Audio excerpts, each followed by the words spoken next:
Hi guys! Welcome back sa aking munting channel at hindi mo pa ba alam kung paano tayo mag-load sa Maya? Meron pang hindi alam kung paano tayo mag-load. At i-open ko na ang ating Maya at ito naka-open na siya. At pindutin lang natin ang load.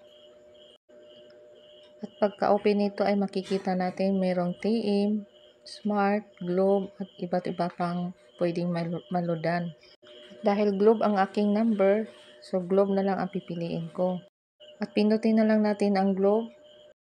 At pag napindot na natin ay hintayin lang natin na maglo-loading pa ito.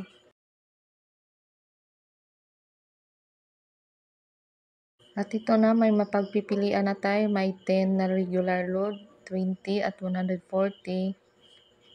At depende na sa inyo kung ano ang pindutin nyo dito. At ito lang ang pinili ko para maludan lang yung globe number ko para hindi ma-expired. At kailangan lang kasi maludan yung globe number para hindi ma-expired. At i-type lang natin dito ang ating globe number.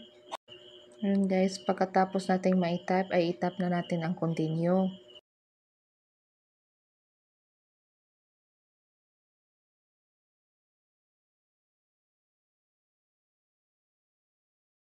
At yan na ang lalabas pag na-continue na natin at i-continue pa natin ulit. At pindutin ulit natin yung pinaw, then continue.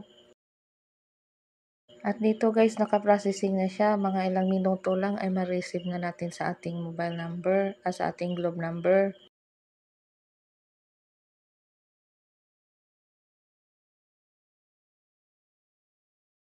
At sinirkulan ko tong processing para makikita nyo.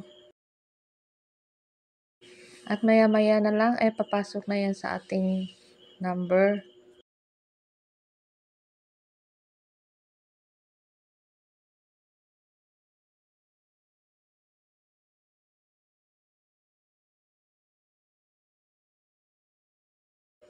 At nang ma-check ko dito sa aking inbox, hindi pa, wala pang dumating na successful load.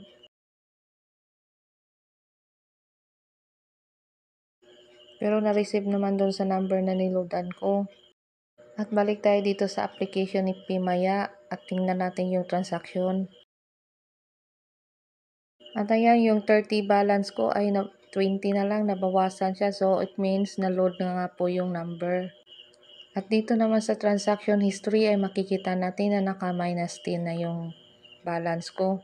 At dito naman ay makikita natin yung reference ID na reference number. At yun lang guys, at sana nagustuhan nyo ang video na ito. Follow for more para sa mga bago kong tutorial na upload. At maraming salamat po sa inyo.